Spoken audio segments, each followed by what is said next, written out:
day one of Royal Caribbean Quantum of the Seas. Hey, how do you find day one? How do you like day one so far? No? Go. Go. Time for the ship to go, right?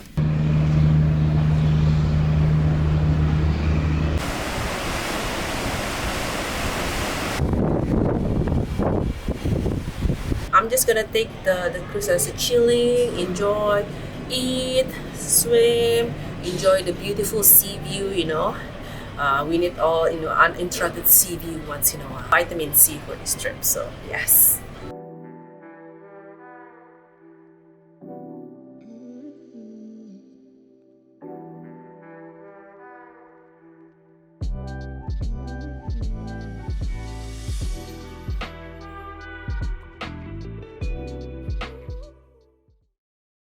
We booked a balcony stateroom.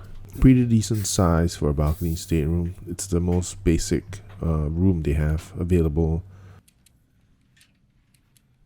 Bed's pretty comfortable. Had a good sleep. And we have all the usual stuff like the TV and wardrobe to keep your, you know, luggage and your clothes safe and so on. The toilet's separate from the bathroom. This is the toilet. You have your sink and all that. And this is the bathroom. You have a standard size bathtub, sink, and a shower cubicle. We photoed the nice little penguin for us. We were trying to figure out what it was. But I think it's a penguin.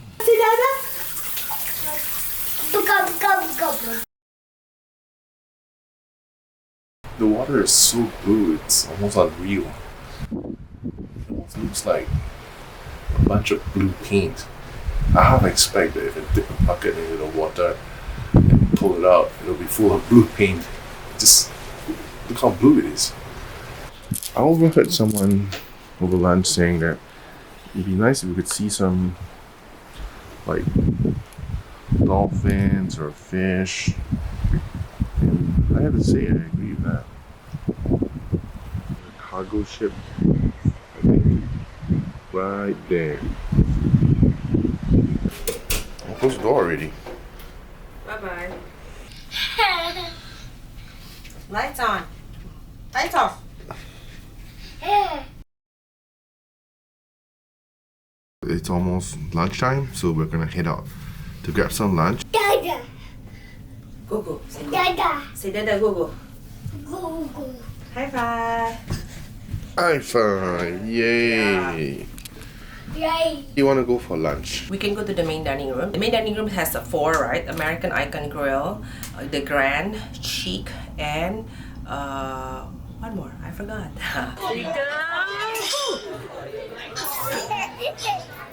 They have 4 dining rooms. The only difference between the dining rooms, as far as I know, is that the architecture and the decor and the furniture and so on are different, but the food is essentially the same. They're all serving dishes from the same menu, and you get a wide variety of dishes, from Asian to Western to I think sometimes even fusion. Hot tip for anyone who's never been on a cruise before. So it's basically like a buffet in a la carte style. So, you know, if they have the chicken and the fish and the beef, when they present you the menu, it looks like you can only choose one, but you can have all of them. And you can have all of them multiple times. In general, having our meal in any one of the 4 main dining rooms was a great experience. Not just in terms of the food quality, but also in terms of the service. The waiters would come by to talk to us and get to know us. They would even give us their name card so we could contact them in case we had any feedback about the food or even the service. We always felt welcome. We always felt that service-oriented mindset. If you're feeling like a snack in between meals or you're a supper person and you want to grab a bite, they have some options for you as well. There's this place called Cafe Promenade where you can get sandwiches, wraps,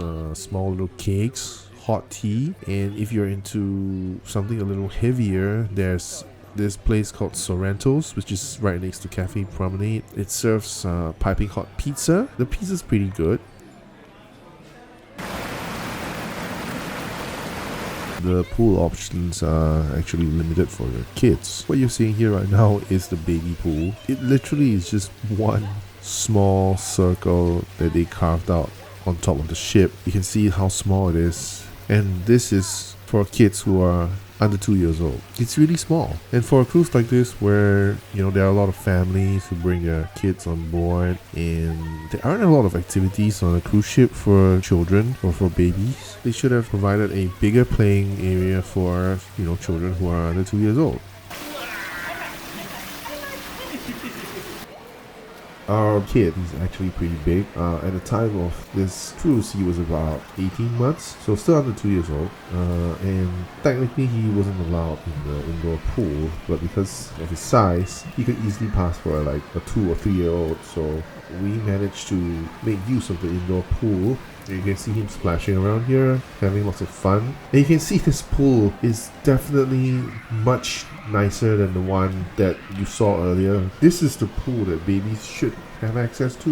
And not only that, this is an indoor pool that's shielded partially from the sun and is air conditioned. Whereas the baby pool, the pool that's meant for children under 2 years old, is under the bright hot sun. How is that good for babies? And all of that is without mentioning all the rules and restrictions that they implemented, which made the pool experience less than pleasant. It's a little bit tricky on the swimming rules here in Royal Caribbean, which makes me think like, oh, it's too much. I don't really like how restricted they are with the pool. The pool experience so far hasn't really been great. It definitely isn't anywhere close to the dining experience where we really felt the service-oriented mindset. It just feels like they're really on the lookout for you breaking any rules, and even the slightest infraction, you're gonna get called out for it. Yeah, it doesn't make sense. You can't have toys. Kids can't have toys in the pool. Don't know why. You have to wear a mask when you're in the pool if you're watching the kid and not swimming. But if you're swimming in the pool, you don't have to wear a mask. The thing is though, either way you're in the pool. So I really don't see the difference. I really don't see how much safer it is. But hey, these are the rules.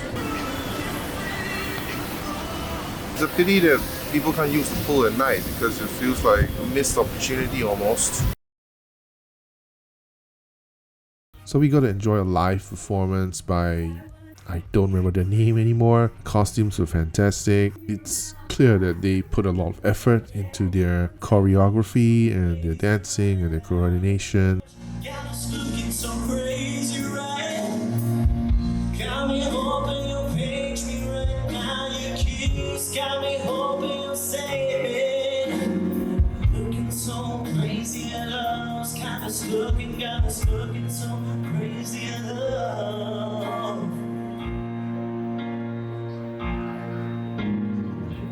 Singing was pretty good as well. One of them did a fantastic rendition of one of Michael Jackson's hit songs. I can't remember the name again, but here it is.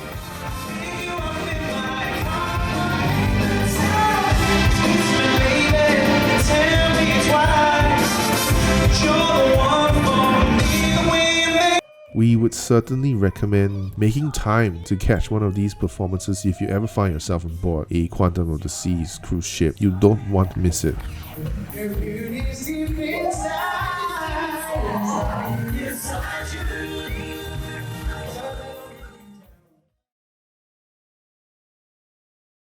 The sun is beating down on us, so we've gotten ourselves a couple of drinks. So what are you having? What's that drink over there? This one is tequila sunrise. And then I'm having Long Island iced tea. We're seated on the pool deck.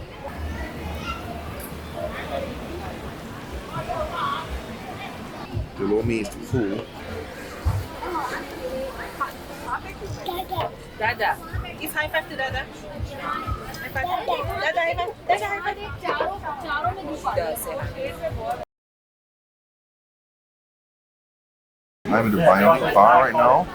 It's automated drink maker shaker is what they call it. Even though it's automated, there's still a couple of crew staff around to take our order and tell us what to do. These two machines are the ones that make the drinks. There's no human that makes the drinks for you, but you still have to go through a human being to order the drinks. The thing that I find weird about this concept is that if they wanted to make it a truly bionic bar, then what they should have done was have no human beings on hand at all. Before I went to the Bionic Bar, I had it in my mind that all I had to do was to go up to a screen, choose the drink that I want, and voila, that's all I needed to do. The machine would make my drink and I would just need to collect it. But that turned out not to be the case at all. I think what could really uplift this whole Bionic Bar experience is making it go fully automated. That means no one there to even take your drinks. Just go to the machine like you would in some of these fast food restaurants nowadays, where you just go up to a screen and you just order it through a screen and you don't have to deal with any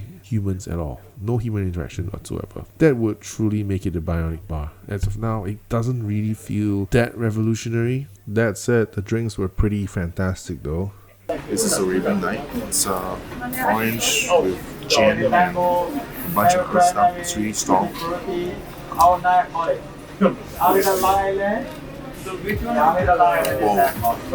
There's a bit of a kick to it.